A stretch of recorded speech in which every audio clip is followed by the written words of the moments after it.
Well, welcome back to our study of 1 Kings. We are in chapter 19, and if you'll remember, Elijah had just thrown his mantle on Elisha, and so we're picking up with verse 21. And he returned, this is Elisha, returned back from him and took a yoke of oxen and slew them and boiled their flesh with the instruments of the oxen and gave unto the people, and they did eat. Then he arose and went after Elijah and ministered unto him. Now, there's something to really look at here. Elijah, let me just insert this before I make that comment. I'm going to just use my pointers here, okay? You got Mount Horeb here, Mount Sinai, Mount Horeb here. You have Syria up here. Elijah's left his servant here at Beersheba. And so the Lord's telling him to return, but Damascus is the farthest point. That's where to anoint Hazael, which he never did, okay? But not because he was disobedient, but he gets Elisha first. He doesn't even anoint Jehu. He anoints Elisha by throwing the mantle on Elisha. Then Elisha anoints Hazael. But Elisha doesn't anoint Jehu. Elisha has one of the sons of the prophets to go anoint Jehu. And so what God told Elijah, he conveyed to Elisha, and Elisha conveyed to one of the sons of the prophets. In other words, all three of these men were anointed. God's word came to pass. But Elijah's not the one that actually had the hands-on, so to speak. Does that make sense to you? Okay. With that said, Elijah throws the mantle on Elisha. And Elisha said, let me go back and kiss mom and daddy bye. All right, whatever, what's that to me? I did what I was supposed to do. He goes back. Now here's what I want you to see. The thing that he was working with, the oxen, he kills the very thing he was working with. The implement that he had plowing behind the oxen, he burns them. He burned his bridges. No return. When he left, he left. You follow me? This has been a livelihood up to this point. I'm killing my livelihood, and I'm going to follow this man by faith. You see that? And so that's exactly what he does, and it appears that he's very prompt in doing it. He goes back, he takes care of business, and then he catches up with Elijah. Verse 20, And Benhadad, the king of Syria, gathered all his hosts together, and there were 32 kings with him, and horses and chariots, and he went up and besieged Samaria and warred against it. Now, you've got to look at this. People don't understand the ways of God. If we were God, we wouldn't have done it this way. So Syria, which is an enemy of Israel, they've come up against Israel. Israel is God's chosen people. But at this time, Israel has this wicked king that's serving Baal. Right? Ahab. Now the army comes up to Samaria, which is the capital of Israel, and they besiege the city they're setting up. They're going to make war with the city. Okay? Syria is coming against Israel to defeat them. And so Ben-Hadad, I'm getting ahead of you. Go ahead and read. And he sent messengers to Ahab, king of Israel, into the city, and said unto him, Thus saith Benhadad. Now, you understand Syria's army is much bigger than Israel's army. And so Ben-Hadad sends messengers to Ahab. He said, your silver and your gold are mine. Mm-hmm. And your loveliest wives and your children, they're mine. Verse 4, And the king of Israel answered and said, My lord, O king, according to thy saying, I am thine, and all that I have. All right, just like you said, I'm yours. In other words, what he's saying is, I'm not a match for you, so I will give you what you've requested. My wives, my children, my silver, my gold.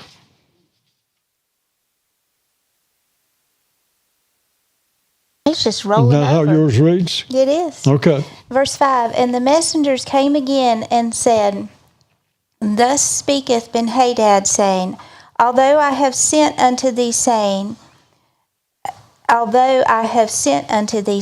Thou shalt deliver me thy silver, and thy gold, and thy wives, and thy children, yet I will send my servants unto thee tomorrow about this time, and they shall search thine house and the houses of thy servants, and it shall be that whatsoever is pleasant in thine eyes, they shall put it in their hand and take it away. So when Ben-Hadad gets the message that Ahab's willing to do this, his first request, then he says, all right, now what I'm going to do, here's the essence of it, I don't trust you. So I'm going to send my servants, and they're going to search your house and your servants' houses, and they're going to take anything they want. I'm not going to leave it to you to turn over to me. I'm going to go in and see what I want and take what I want. You got that? Mm-hmm. Okay. Then the king of Israel called all the elders of the land and said, Mark, I pray you, and see how this man seeketh mischief, for he sent unto me for my wives and for my children and for my silver and for my gold, and I denied him not. So Ahab gathers the elders of Israel, and he tells them what Ben-Hadad said. In other words, his counsel, if you will. And so they advised him, don't you listen to him. Mm-hmm. Don't you consent to what he's saying. So Ahab sends word back to Ben-Hadad. All right, the first request you made, I'll accommodate. But I'm not going to honor the second request. You're not going to send people in here and just ravage my house, okay?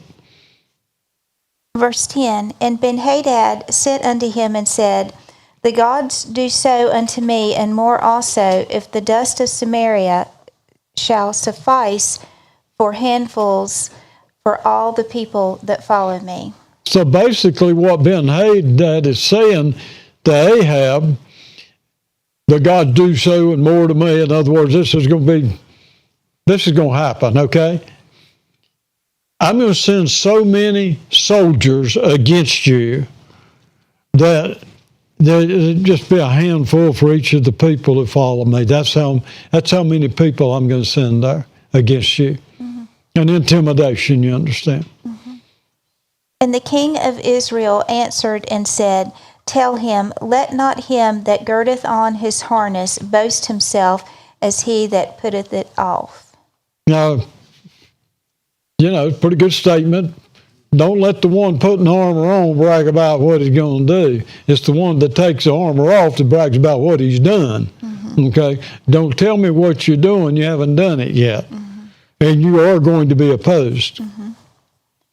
And it came to pass when Benhadad heard this message as he was drinking, he and the kings in the pavilions, that he said unto his servants, Set yourselves in array. And they set themselves in array against the city. And see here, Ben-Hadad is very cocky. Mm-hmm. You understand? Overconfident. And so often the people with a bigger army, they get overconfident. They think, we'll whip you, you're no match for us. And so what's he doing? He's drinking, he's got all these people together there, and then, all right, get ready to attack the city. We're going to go in, we're going to show these guys something. Mm-hmm. And behold, there came a prophet unto Ahab king of Israel, saying, Thus saith the Lord, Hast thou seen all this great multitude? Behold, I will deliver it into thine hand this day, and thou shalt know that I am the Lord.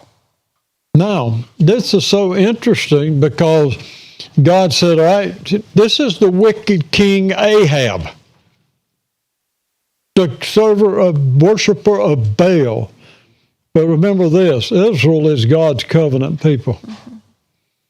And so God sends a prophet of God to Ahab and assures him that this great multitude that's there to besiege the city, he said they'll be defeated. And Ahab said, By whom? And he said, Thus saith the Lord, even by the young men of the princes of the provinces. Then he said, Who shall order the battle? And he answered, Thou. So Ahab says, well, who's going to do this? And he says, well, you young men, the leaders of your provinces. Well, who's going to lead them? You are. Then he numbered the young men of the princes of the provinces, and they were 232. And after them he numbered all the people, even all the children of Israel, being 7,000. That's not a real big army when you think about a multitude without number, is it? But Ahab does what this prophet of God tells him to do. Now, this is interesting. Ahab's an interesting person, a wicked king, and yet there are times that he'll listen to God, that other times he yields to his wife Jezebel, okay? But here he's yielding to God, doing what God says to do. And they went out at noon, but Ben-Hadad was drinking himself drunk in the pavilions, he and the kings, and the 32 kings that helped him. So here, Ben-Hadad with these 32 kings, they all getting drunk. Mm-hmm. Celebrating before it ever happens, right? That's overconfidence. Comes back and bites you. You got to watch it. And the young men of the princes of the provinces went out first, and Ben-Hadad sent out, and they told him, saying, There are men come out of Samaria. So listen to the cockiness of Ben-Hadad. All right, the patrols told him this is what's occurred. So he says, well, whether they come out for peace or for war, you take them alive. Mm-hmm. In other words, they don't have a chance. They come out for war, take them alive. They come out for peace, take them alive. Pretty confident in it. Mm-hmm. Not thinking that they could be defeated. Verse 19, So these young men of the princes of the provinces came out of the city, and the army which followed them. And they slew every one his man, and the Syrians fled, and Israel pursued them. So these Israeli soldiers that have come out, everyone kills his Syrian opponent. And so the Syrians retreat when this occurs, but the Israelis pursue them. And the king of Israel went out and smote the horses and chariots and slew the Syrians with a great slaughter. Know what Ben-Hadad did? He jumped on his horse and escaped. His cavalry with him to protect him. Mm-hmm. Well, Ahab, the king of Israel, he attacks these horsemen and chariots, and he kills many of these Syrians. Verse 22, And the prophet came to the king of Israel and said unto him, Go, strengthen thyself, and mark, and see what thou doest. For at the return of the year the king of Syria will come up against thee. In other words, Israel's won this battle. But this prophet of God comes and he says to Ahab, all right, you strengthen yourself and you develop a battle plan because next year, King of Syria is coming back. And the servants of the king of Syria said unto him, Their gods are gods of the hills, therefore they were stronger than we. But let us fight against them in the plain, and surely we shall be stronger than they. So, here was Ben-Hadad said, listen, the reason we got beat the last time is because Israel gods, they're gods of the hills. Note he's using plural, okay? And so we won't fight them in the hill country. We'll go to the plain. And if we go to the plain, we're going to be stronger than the Israelis there, so we'll defeat them there. And do this thing, take the kings away, every man out of his place, and put captains in their rooms. In other words, don't put diplomats leading, put warriors leading, put these captains, put these soldiers out there, seasoned guys that know how to lead an army.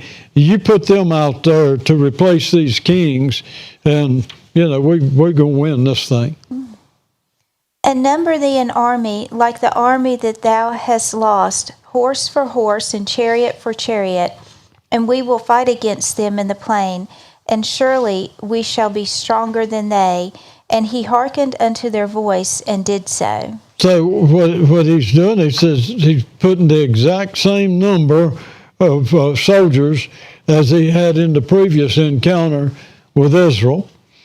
And Ben-Hadad's servant, they convinced him, look, you're going to be victorious with this battle strategy. So he does as is recommended to him. And it came to pass at the return of the year that Ben-Hadad numbered the Syrians and went up to Aphek to fight against Israel. So just like the prophet of God said, they came back the next year. And they assembled their troops and went up to Aphek to fight against Israel. And the children of Israel were numbered, and were all present, and went against them. And the children of Israel pitched before them like two little flocks of kids, but the Syrians filled the country. So the Israelis' armies, they assemble, and they go out to engage the army of Syria in combat, and they set up camp in front of the Syrian army. And there came a man of God, and spake unto the king of Israel, and said, Thus saith the Lord, because the Syrians have said, The Lord is God of the hills, but he is not God of the valleys. Therefore will I deliver all this great multitude into thine hand, and ye shall know that I am the Lord. So when they set this battle in array, so to speak, the Syrian army and the Israeli armies camped one in front of another for 6 days before they engaged in battle. And it said that the Israelis' army looked like two little flocks compared to the mass army, that the multitude that Ben-Hadad had. But then this prophet of God comes to him. He said, because they've said that God's the God of the hills, and we'll defeat him in the valley. He said, you're going to win this thing. You're going to defeat them. So you just get out there and get the job done. Now here again, this is an interesting thing. I don't want to belabor it, but Ahab's a wicked king. Mm-hmm. But I want to show you God's covenant to Abraham, Isaac, and Jacob. You come against my covenant people, and I haven't told you to. You've said that I'm only powerful in the hill and not in the plain. Well, I'm going to show you who God is. And I'm going to show you that man is no match for God. This is not about how small a number or how large a number. This is fighting against the one who gives you the breath. He can take it away from you too, you understand? Verse 29.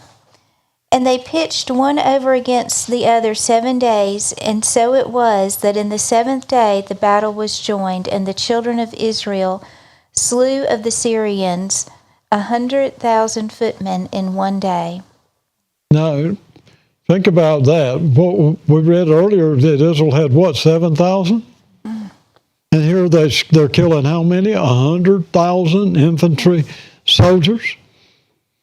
And then the rest of the Syrian army, so there's many more left, they'll retreat to the city of Aphek, and when they get there, their wall of protection falls on them and kills another 27,000 soldiers.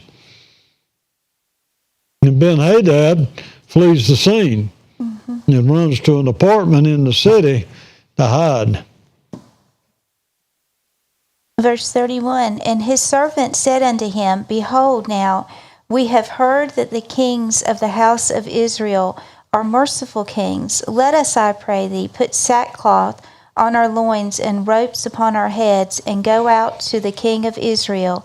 Peradventure he will save thy life. And that's just symbolizing the humility in which surrenders. That's what it boils down to. So these guys are telling Ben-Hadad, listen, we've heard that these kings of Israel are merciful kings, and why don't we go out and surrender to them? We'll wear sackcloth around their waists, ropes around their heads, and we'll just surrender to Ahab, the king of Israel.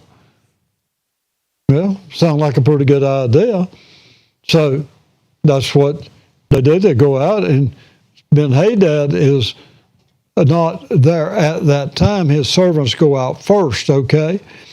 And so they surrender. They said, to Ahab, and they say, your servant Ben-Hadad says, please let me live. And Ahab replied, now note the way he replied, is he still alive? He is my brother. Well, he's a Syrian, right? Well, Jacob went into Syria, got his wife, the Syrians, Laban and all them were Syrians, right? So he says, well, we're distant relatives. Okay, he's my brother. Right? Verse 33. Now the men did diligently observe whether anything would come from him, and did hastily catch it. And they said, Thy brother Ben-Hadad. Then he said, Go ye, bring him. Then Ben-Hadad came forth to him, and he caused him to come up into the chariot. So when Ben-Hadad's servants came out there, when we say servants, we're talking about soldiers, the high-ranking diplomats, okay? So they come out and to Ahab, and they're looking for some type of positive response from Ahab. And when he says, he is my brother, they thought, man, that's a good sign. And so they say, yes, your brother, Ben-Hadad, is alive. And so Ahab says, go get him. And then when they go get him, he has Ben-Hadad to come up in the chariot with him. And Ben-Hadad said unto him, The cities which my father took from thy father I will restore, and thou shalt make streets for thee in Damascus, and as my father made in Samaria. Then said Ahab, I will send thee away with this covenant. So he made a covenant with him and sent him away. Now this is another interesting thing. You just defeated the king and his army, and yet it's the king you defeated is telling you what he's going to do. Well, I'm going to give this back to you. I'm going to give it. Hey, you've already whipped him, right? But I'm going to restore this. I'm going to restore that. And Ahab makes a covenant with him. So he agreed to this proposal, makes this covenant, and then releases his enemy.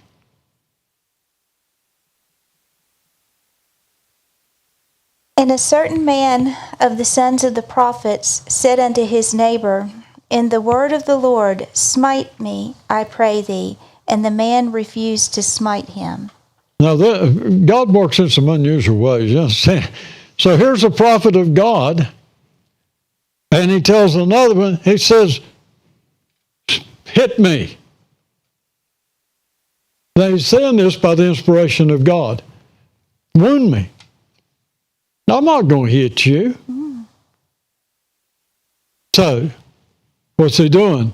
He's disobeying God. Sort of a strange thing, isn't it?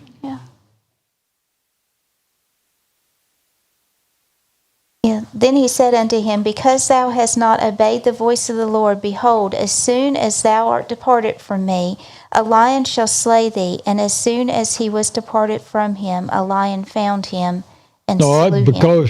because you didn't obey God, the lion's going to kill you. And that's exactly what happened. When he departed from him, a lion killed him. As strange as it may sound, if God says it, you better do it. Then he found another man and said, Smite me, I pray thee. And the man smote him, so that in smiting he wounded him. Now, this other guy caught on. Boy, he laid one on him. And he wounded him. I mean, he evidently hit him pretty hard, you understand. So the prophet departed and waited for the king by the way, and disguised himself with ashes upon his face. So this prophet needed to look like he had been in battle, like he had been wounded. And so when this happens, he disguises himself and he sits by the road where he knows Ahab is going to be, and he's placed a bandage over his eye to where Ahab doesn't recognize him, okay? And as the king passed by, he cried unto the king, and he said, Thy servant went out into the midst of the battle, and behold, a man turned aside and brought a man unto me, and said, Keep this man. If by any means he be missing, then shall thy life be for his life, or else thou shalt pay a talent of silver. Go ahead, read And that. as thy servant was busy here and there, he was gone. And the king of Israel said unto him, So shall thy judgment be. Thyself has decided it. So this prophet, speaking in parable form, he tells Ahab, he says, when he sees him, he calls out to him, and he says, your servant went out in the midst of the battle, and while I was there, a man brought a man to me, in other words, like a captive. He brings him to me, and he says, you guard this man, and don't you let him get away, is the essence of it. If you do, it's going to be your life for his life, or else you'll have to pay a talent of silver. And he says, well, while I was busy doing this and doing that, the captain got away. And so he's gone. And he hasted and took the ashes away from his face, and the king of Israel discerned him that he was of the prophets. So Ahab's response to that was, well, you've just judged yourself. Yeah. I mean, you heard what the man said. You didn't do what the man said, so you passed judgment on yourself. So then the prophet removes the disguise. Yeah. And when he did that, the king recognized him as being a prophet. And he said unto him, Thus saith the Lord, because thou hast let go of thy hand a man whom I appointed to utter destruction, therefore thy life shall go for his life, and thy people for his people. So this prophet gives him a word from the Lord. Because you've let the man that I gave to you slip out of your hand, I had appointed this man to destruction. But you didn't destroy him. You let him go. Therefore, your life is going to go for his life, and your people for his people. Pretty interesting, isn't it? Yeah. And when he hears this prophet's proclamation, Ahab goes back to his home in Samaria. He's annoyed and he's angry. He blew it, and he knows he blew it. You understand? Now, when you look at this this narrative, it just shows you how God works in ways that's beyond human reasoning. Number one, why would God protect a wicked king? Because he's in covenant. And so he's remembering not what Ahab's doing, but what God has promised Abraham, Isaac, and Jacob. And so for his name's sake, he's keeping his covenant with Israel. Then when you get up here to where Ahab, God has told him what's going to happen. I'm going to deliver the enemy into your hand. And he lets the enemy go. And God's saying, all right, your life for his life. But the interesting thing is the way he brought this about. So you want to be a prophet of God. And God says, all right, have somebody to hit you so hard that it wounds you. Now, wait a minute. That wasn't in the deal, right? Pretty interesting when you think about it. And then when a guy says, I'm not going to hit you, he says, well, because you're not going to do what I told you to do by the inspiration of God, the lion's going to kill you when you leave me. Some strange stuff, isn't it? That means you obey God even if it defies your reason. You don't listen to your reason. You do what God says to do. Okay? Now don't just trump up some stuff on yourself and go slap the preacher. You better know that God told you to. You better know it's a word from the Lord. Okay?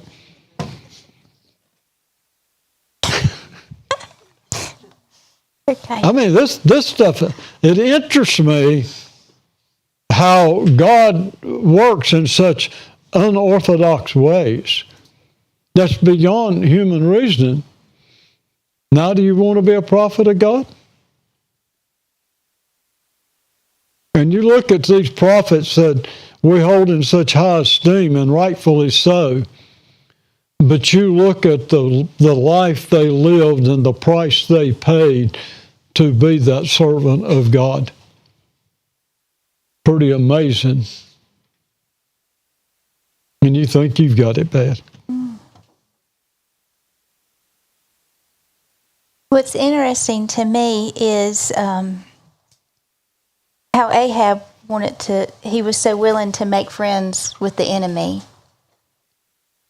Well, isn't that what the church world has done? Mm-hmm. Haven't we embraced the world? Mm-hmm. Instead of standing up against the enemy, the church has opened up. Well, God is love. You're supposed to love everybody. Yeah. Well, you're missing some stuff here. God's also a warrior. And God expects us to stand up and represent Him. God does not expect us to embrace darkness. The light in us is to dispel darkness. But what's happening? The church has been putting a cover over its light. And what happens when you put the cover over? It gets darker inside the church. What should be representing God is misrepresenting God and allowing the world to come in and represent the world to the church. And I'm telling you, look at the modern day church and you look at the platform and you look at what's going on, it's the world controlling the service. Since when did God need smoke and lights and effects and all this type stuff to bring the Spirit of God in? He brings it in on men's shoulders, not on programs and all this other stuff. I know everybody doesn't like that, but it's the truth anyway. And we don't retract that. Don't open your arms up to embrace the devil. Don't let the devil entertain you. Look for God. Look for God. You follow that? Jesus said, as long as I'm in the world, I'm the light of the world. But when he got ready to leave the world, he said, you are the light of the world. You are the salt of the earth. So what does salt do? It gives flavor. It also preserves. You understand? The world needs light. The world needs salt. You can't just withdraw and get in a closet and say, well, they bad people, and I'm going to go back out here and I'm going to hide and do my thing, and I'm going to let them do their things and take over the world. You look at what's happened to the United States. The church backed down, and what happened? The perverts came out. It's time the church stands up against the perverts. And I'm not talking about physically fighting. I'm not talking about walking the streets protesting. I'm talking about letting your light shine, not being ashamed of the gospel of Jesus Christ, and you're not concerned about offending them. If me worshiping my God offends you, you've got a problem. So you think that I should be offended with you worshiping the devil? It's all right for you to worship the devil, but you don't want me to worship God. No, we stand up for God. We're counted for God. We let our light shine. It's not shining your light. It's allowing your light to illuminate. There is a difference. Okay? Paul said, I'm not ashamed of the gospel of Christ. Nor should we be. Why is it? The power is in the Word. Not in your weapon. It's in the Word. And that Word will be your weapon, you understand? So I'm not advocating get your gun, go shoot them all. I'm saying you stand up for God and you let the Word of God come out of your mouth. And you walk with the character of God and you illuminate to the world the love of God, but you don't embrace the things God hates. You stand against what God hates. If you don't hate what God hates, you're against God. And I could get on a bandwagon with that, but I won't get political on you, okay? But I'm telling you, Christians cannot be voting for what God hates. You're showing your true colors. It's just in word, not in heart. Because if the heart of God's in you, that stuff will grieve you. Okay? The time's up. Okay. We'll stop right there. It's a good stopping place, and we'll pick back up with chapter 21. Father, I thank you that you bless us indeed. You enlarge our territory. Your hands with us to keep us from evil so that we do not cause pain. And I thank you for blessing us and keeping us and for making your face to shine upon us and being gracious unto us. You lift up your countenance upon us and you give us peace. So, Lord, we're glad to invite you to rise up. Let your enemies be scattered and let those who hate you flee before you. Amen. Amen.